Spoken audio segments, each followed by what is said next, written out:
पुराने जमाने की बात है। पहाड़ों और घने जंगलों से घिरे एक छोटे से गांव में करीम नाम का एक गरीब लकड़हारा रहता था।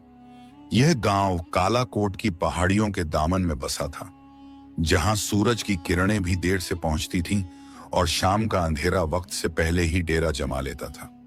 करीम एक ऐसा बदनसीब नौजवान था जिसकी जिंदगी का हर पन्ना आंसुओं की स्याही से लिखा गया था। करीम अभी दूध पीता बच्चा ही था जब एक भयानक ताउन महामारी ने उसके वालिद और वालिदा को उससे छीन लिया। वह यतीम हो गया।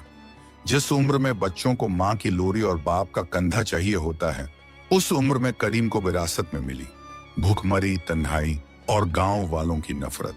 गांव के लोग उसे मनहूस कहते थे। उनका मानना था कि करीम की पैदाइश के साथ ही गांव की बरकत चली गई थी। वह गांव के सबसे आखिरी सिरे पर जंगल की सरहद से सटी एक टूटी हुई झोपड़ी में रहता था। सर्दी की रातों में जब बर्फीली हवाएं चलती तो उसकी झोपड़ी ऐसे कांपती थी जैसे कोई बीमार बच्चा।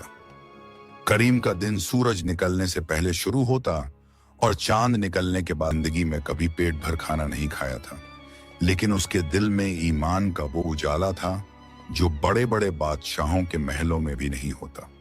वह अक्सर अपनी तन्हाई में आसमान की तरफ देखकर कहता, या परवरदिगार, तूने मुझे जिस हाल में रखा है मुझे कबूल है, बस मुझे किसी के आगे हाथ फैलाने की जिल्लत से बचाना। एक शाम की बात है। रमजान का महीना करीब था। जंगल में खामोशी छाई हुई थी। करीम एक पुराने बरगद के पेड़ के नीचे थका हारा बैठा था। उसके बदन पर जो कुर्ता था उसमें इतने पैबंद लगे थे कि असली कपड़ा ढूंढना मुश्किल था। उसे 3 दिन से कोई काम नहीं मिला था और पेट में भूख की आग दहक रही थी। उसकी जेब में कपड़े की एक पोटली थी। उसने उसे खोला। अंदर जौ की एक सूखी रोटी का आधा टुकड़ा था। यह रोटी इतनी सख्त हो चुकी थी कि उसे चबाना मुश्किल था। करीम ने पास बहते झरने से थोड़ा पानी लिया और रोटी को भिगोने लगा ताकि वह गले से नीचे उतर सके।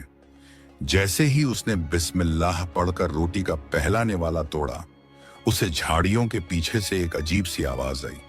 यह आवाज किसी जानवर की नहीं बल्कि एक दर्दनाक कराह थी। करीम चौंका।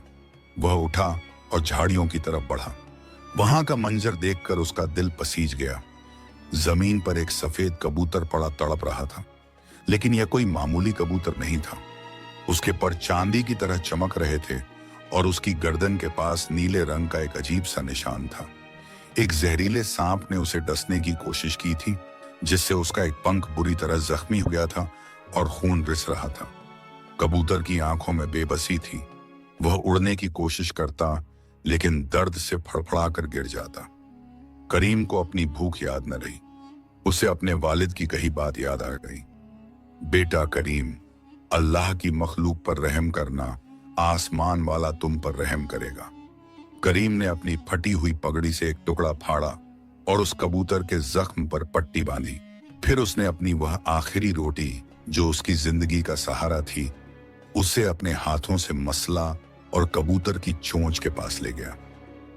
ले नन्ही जान, करीम ने प्यार से कहा, तुझे इसकी ज्यादा जरूरत है। मैं तो भूख का आदी हूं, मगर तू नाजुक है। करीम ने अपने हिस्से का निवाला उस परिंदे को खिला दिया। कबूतर ने ताना चुगा और करीम की हथेली से पानी पिया। अचानक जंगल की हवाएं थम गईं। फिजा में ऊद और गुलाब की खुशबू फैल गई, इतनी तेज कि करीम को नशा सा होने लगा। देखते ही देखते वह सफेद कबूतर एक सुनहरे धुएं में तब्दील हो गया। वह धुआं लिपटा और उसने एक इंसानी शक्ल अख्तियार कर ली। जब धुआं छटा तो करीम की आंखें फटी की फटी रह गईं। उसके सामने एक लड़की खड़ी थी। नहीं, वह लड़की नहीं, हूरे परी थी। उसका हुस्न ऐसा था कि अगर वह अंधेरे में मुस्कुरा दे तो चिरागों की जरूरत न पड़े। उसकी आंखें हिरनी जैसी बड़ी और झील जैसी गहरी थीं। उसने हरे रंग का शाही लिबास पहन रखा था, जिस पर ऐसे सितारे जड़े थे जो असल में आसमान के तारे लग रहे थे। वह जिन्नजादी गुलफाम थी, जिन्नों के बादशाह की बेटी। करीम डर के मारे पीछे हटा और अपनी नजरें झुका ली। गुस्ताखी माफ, आप कौन हैं? गुलफाम ने एक रूहानी मुस्कान के साथ कहा। डरो मत ए नेक इंसान, मैं कोहकाफ की शहजादी गुलफाम हूँ। मैं अपनी सहेलियों से बिछड़कर इस जंगल में रास्ता भटक गई थी और एक शैतानी सांप ने मुझे घेर लिया था। मैं घायल थी और मेरा जादुई रूप सिमट कर एक कबूतर में बदल गया था। मुझे अपनी असली हालत में आने के लिए सच्ची कुर्बानी की जरूरत थी। गुलफाम की आंखों में आंसू आ गए। उसने आगे कहा, इंसान तो एक दूसरे का हक मार खाते हैं, मगर तुमने अपनी आखिरी रोटी मुझ जैसी अनजान मखलूक पर कुर्बान कर दी। तुम्हारी इस नेकी ने मुझे खरीद लिया है करीम। करीम कांपते हुए बोला, मैंने कोई एहसान नहीं किया, यह तो मेरा फर्ज था। गुलफाम ने हवा में हाथ लहराया। एक जिन्नाजादी का वादा है करीम। जिस हाथ ने मुझे खाना खिलाया वह हाथ अब कभी खाली नहीं रहेगा। आज से मैं तुम्हारी मुहाफिज हूं। अगली सुबह जब करीम सोकर उठा तो उसे लगा वह कोई ख्वाब देख रहा है। उसकी झोपड़ी के बाहर जहां कल तक कंकड़ और पत्थर थे, वहां केसर की फसल लहलहा रही थी। केसर की खुशबू से पूरा वीराना महक रहा था। घर के अंदर मिट्टी के बर्तनों में बेहतरीन खाना और ताजे फल रखे थे। करीम की जिंदगी बदल गई, लेकिन उसने अपनी औकात नहीं बदली। वह अब भी वही सादा लिबास पहनता और नमाज पढ़ता। फर्क सिर्फ इतना था कि अब वह गांव के हर गरीब, यतीम और बेवा के घर रात के अंधेरे में अनाज की बोरियां छोड़ आता था। लेकिन हसद जलन इंसान का सबसे बड़ा दुश्मन है। जमींदार मिर्जा हैदर बेग की हवेली तक यह खबर पहुंच गई। मिर्जा, जो कल तक करीम को कीड़ा समझता था, आज उसकी तरक्की देखकर जल भुन गया। उस 2 टके के लकड़हारे के पास इतना पैसा कहां से आया? मिर्जा ने अपनी मूंछों पर ताव देते हुए सोचा, जरूर उसने कोई खजाना लूटा है जो असल में मेरा होना चाहिए था। मिर्जा ने अपने लठैतों के साथ करीम की जासूसी शुरू कर दी। एक चांदनी रात उसने करीम की झोपड़ी की खिड़की से झांक कर देखा। अंदर का मंजर देखकर मिर्जा के पैरों तले जमीन खिसक गई। करीम दस्तरखान पर बैठा था और एक नूरानी साया हवा में तैर रहा था। जिन्न या खुदा, इसने जिन्न पाल रखा है, मिर्जा बड़बड़ाया। खौफ के साथ साथ उसके दिल में एक काली लालच जाग उठी। अगर यह जिन्न मेरे कब्जे में आ जाए तो मैं पूरी सल्तनत का बादशाह बन जाऊंगा। मिर्जा हैदर बेग उसी वक्त शहर के सबसे खतरनाक काले आमिल नजूमी के पास गया। नजूमी शमशान में रहता था और जिन्नों को कैद करके उनसे गुलामी करवाता था। मिर्जा ने सोने की अशरफियों की थैली नजूमी के कदमों में फेंकते हुए कहा, बाबा, मुझे वो जिन्नाजादी चाहिए, किसी भी कीमत पर। नजूमी ने अपनी लाल अंगारा आंखें खोली और मकरूह घिनौनी हंसी हंसा। जिन्नाजादी, और वो भी एक इंसान के इश्क में गिरफ्तार, उसे पकड़ना तो बहुत आसान है मिर्जा। मोहब्बत जिन्नों की सबसे बड़ी कमजोरी होती है। अगली रात अमावस की काली रात थी। करीम और गुलफाम झोपड़ी में बातें कर रहे थे। गुलफाम करीम को कोहकाफ की कहानियां सुना रही थी। अचानक झोपड़ी के चारों तरफ एक भयानक आवाज गूंजी, या इब्लीस हाजिर हो। यह नजूमी की आवाज थी। उसने करीम की झोपड़ी के चारों तरफ जानवरों के खून और राख से एक लकीर खींच दी थी और उसमें आग लगा दी थी। यह सुलेमानी आग का हिसार था जिसे कोई जिन्न पार नहीं कर सकता। गुलफाम चीख पड़ी। उसे लगा जैसे उसका जिस्म पिघल रहा है। करीम, मुझे बचाओ, यह काला जादू है। गुलफाम एक अदृश्य पिंजरे में तड़पने लगी। उसकी ताकत उसे छोड़ रही थी।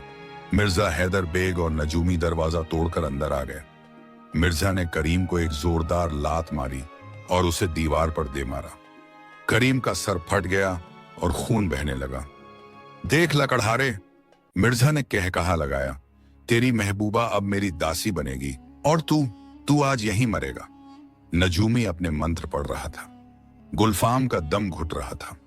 वह धीरे धीरे धुएं में बदलकर नजूमी के पास रखी एक कांच की बोतल की तरफ खींचती जा रही तरफ देखा। करीम, मेरे पास मत आना, तुम जल जाओगे। करीम, जो खून से लथपथ जमीन पर पड़ा था, ने अपनी गुलफाम को तड़पते देखा। उस पल उसे न अपनी गरीबी याद रही, न अपनी औकात। उसे सिर्फ वो वादा याद रहा जो उसने अपने दिल से किया था। करीम लड़खड़ाते हुए खड़ा हुआ। उसकी आंखों में एक अजीब सी दीवानगी थी। मिर्जा, तू मेरी जान ले ले, मगर उसे छोड़ दे। मिर्जा हंसा, तू क्या कर लेगा कीड़े? करीम ने पास पड़ी अपनी कुल्हाड़ी उठाई लेकिन नजूमी ने उसकी तरफ एक मुट्ठी राख फेंकी। करीम को लगा जैसे किसी ने उसे लोहे की जंजीरों में जकड़ दिया हो। वह हिल भी नहीं पा रहा था।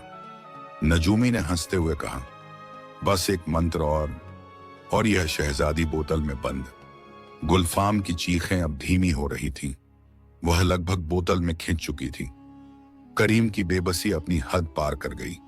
उसने आसमान की तरफ देखा और दहाड़ मारकर रोया, अल्लाह, अगर मेरी मोहब्बत सच्ची है तो आज मेरी मदद कर। और तभी कहानी में वह मोड़ आया जिसने सबकी तकदीर बदल दी। करीम, जिसे जादू ने जकड़ रखा था, उसके सीने से अचानक एक तेज रोशनी फूटी। यह रोशनी उसके कपड़ों के नीचे छिपे एक ताबीज से निकल रही थी, जो उसे उसकी मरहूम मां ने बचपन में पहनाया था। नजूमी मंत्र पढ़ते पढ़ते रुक गया। उसकी आंखें फटी की फटी रह गईं। यह नूर कैसा है? नजूमी कांपने लगा। अचानक करीम के जिस्म में एक ऐसी ताकत आई कि जादू की अदृश्य जंजीरें कांच की तरह टूटकर बिखर गईं। करीम ने एक झटके में आग के हिसार के अंदर छलांग लगा दी। वही आग जो किसी भी इंसान को राख कर देती और किसी भी जिन्न को मार डालती। गुलफाम चिल्लाई, नहीं करीम। मिर्जा हैदर बेग खुशी से चिल्लाया, मर गया बेवकूफ। लेकिन करीम जला नहीं, बल्कि जैसे ही करीम आग के बीच पहुंचा, आग की लपटें उसके कदमों में ऐसे झुक गईं जैसे गुलाम अपने बादशाह को सलाम कर रहे हों। आग ने उसे रास्ता दे दिया। नजूमी, जो अब तक अपने जादू पर घमंड कर रहा था, थर थर कांपने लगा। उसने चीखकर मिर्जा से कहा, मिर्जा, भाग भाग यहां से। मिर्जा हैरान था, क्यों? यह लड़का जल्ला क्यों नहीं? नजूमी ने जो खुलासा किया, उसने वहां मौजूद हर रूह को कंपा दिया। और वह यह जानती भी नहीं थी, करीम अब आग के बीचों बीच खड़ा था।